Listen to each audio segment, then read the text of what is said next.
The village in it with a map and a plan. No place too tiny for this determined man.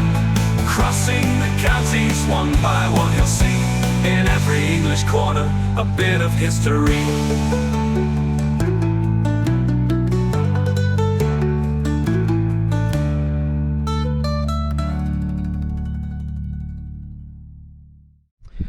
Welcome back to West Berkshire again, folks. Now, yesterday you saw the highest village in the county, and that was fairly small. However, it wasn't the smallest. I'm currently standing in the smallest, and if I tell you that what you can see behind me there is pretty much the entire village, save a couple of properties, then would you believe me? You need to believe me. This is Catmore.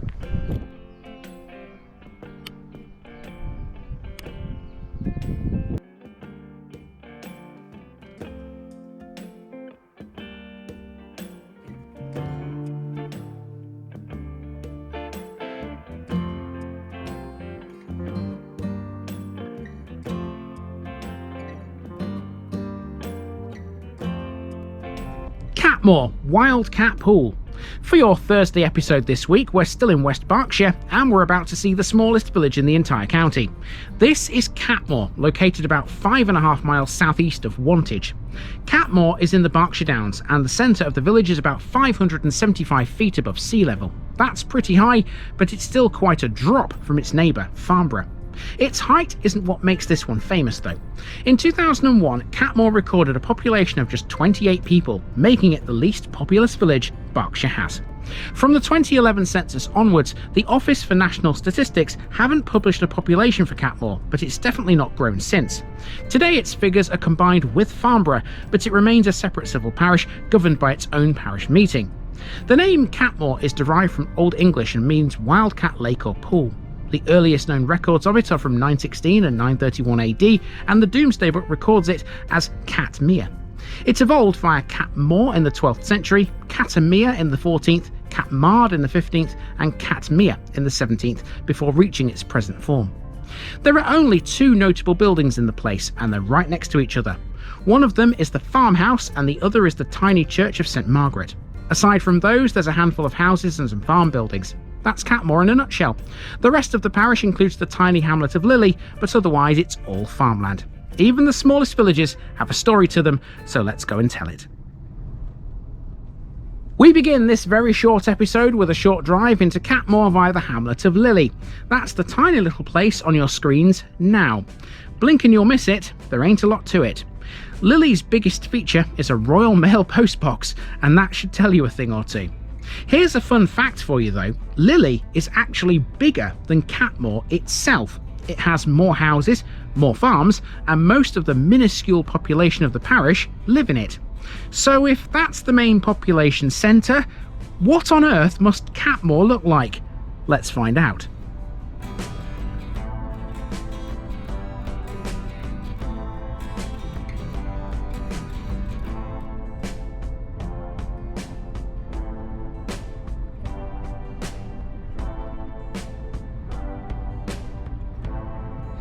Okay, so I ummed and ahed a little bit about whether or not I turned the Strava on for this because it's so small. I have put it on, but the route is going to look ridiculous at the end of this episode because there's hardly anything to this. And what I'm going to do, the best way to film this one, I think, is just to do one continuous shot all the way through the village and up to the church, which is just off to the right-hand side.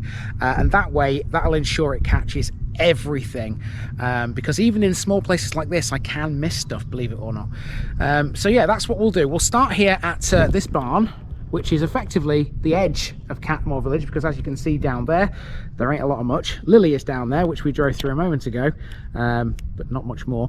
And then if we walk I should say, not drive, up here past this building, we'll talk about what that is, and then up to the church, which is off to the right up there, and that will effectively cover everything, I think. I hope so.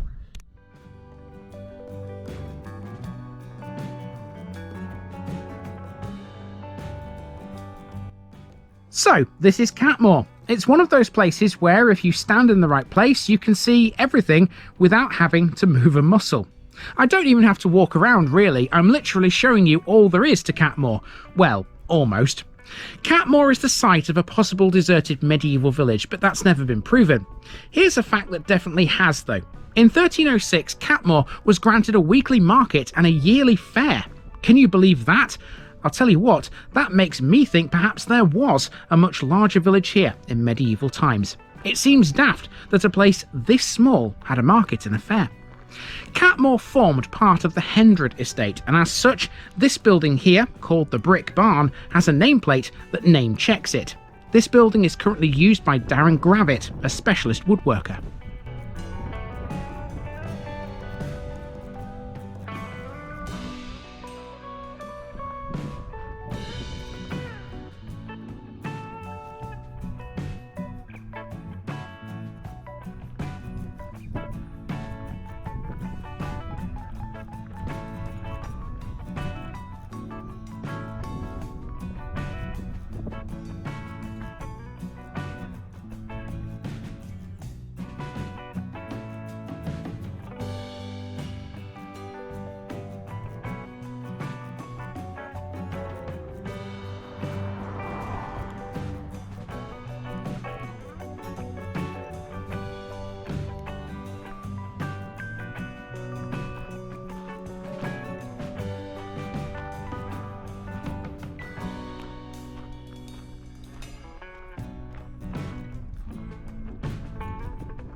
Catmore's best known property is its farmhouse, which has the date 1980 built into its western facing gable.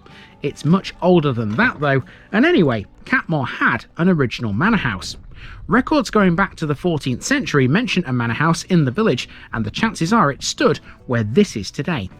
The manor was owned in Saxon times by a man called Eswy. It was devastated in the Norman conquest, and the Domesday Book records that what was left of it afterwards was held by the Norman baron Henry de Ferrers. Under de Ferrers, Catmore became part of the honour of Tutbury. 2 centuries later, Robert de Ferrers, 6th Earl of Derby, took part in a rebellion against Edward III. He was defeated at Chesterfield in 1266, imprisoned, and all of his properties, including Catmore, were confiscated by the Crown. Nobody knows whether or not Catmore had a manor house back then, but there was definitely one here by the 14th century. It was extended in the 15th and again in the 16th. Catmore Farmhouse is a Grade 2 listed building, made partly of brick and partly with a timber frame. Now, if there was a now deserted medieval village in Catmore, the site of it would have been close to the church, and that's next.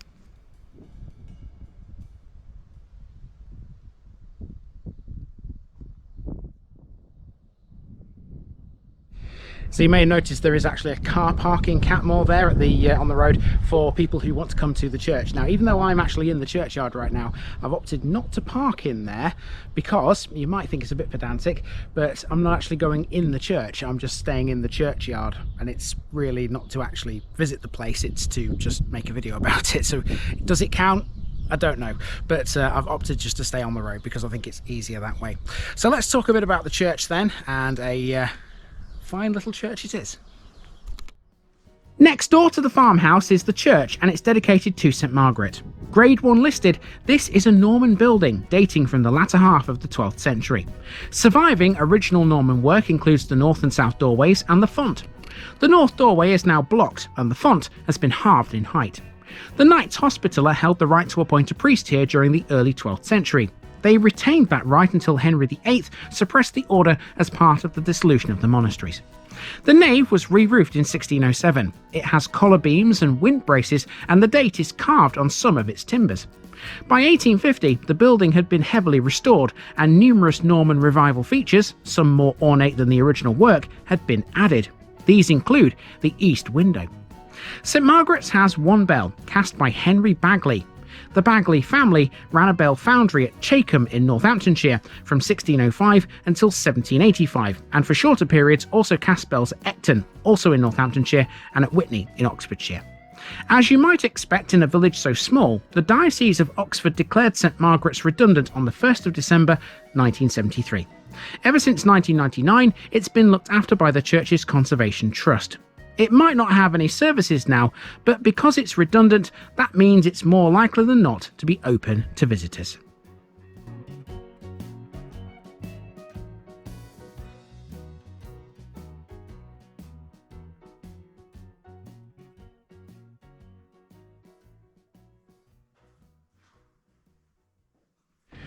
So with the parish as small as Catmore, obviously there's probably no parish notice board here. I haven't actually seen one. If there is one, don't know where it is. So the best thing to do in that situation is leave one of my cards on the visitors book here in the church. And while I'm at it, I will sign my name in this book to let people know that I've been. Now also while I'm here, I've been digging around in my wallet and I have the grand total of 9p in my hand there. 9 pence. Not exactly a lot of money, but it's all I've got on me, and that is going to go in this little box here, because this is for donations to keep the church obviously conserved, part of the Conservation Trust, of course. Now I know it's not a lot of money, but it's certainly 9p that they didn't have before my visit. And folks, we are done with Catmore. The smallest village in Berkshire is behind us, which means now things can only get bigger. Tomorrow we're off to see Catmore's neighbour, and it's a village that a lot of you might have heard of when David Cameron was serving as the UK's Prime Minister. Next up is the village where the man himself grew up. See you there.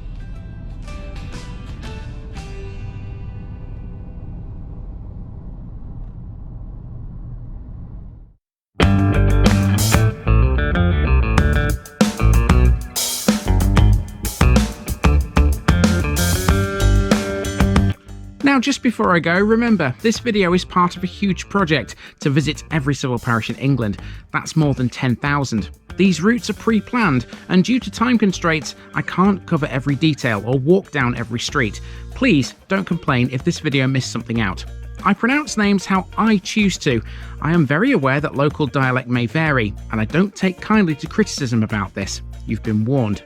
It's impossible to know everything too. If this video was terrible, make your own. If you're a regular watcher of The Village Idiot, you're not the only one. If you've got a small business, why not use my videos to advertise it? Leave a comment below if you're interested.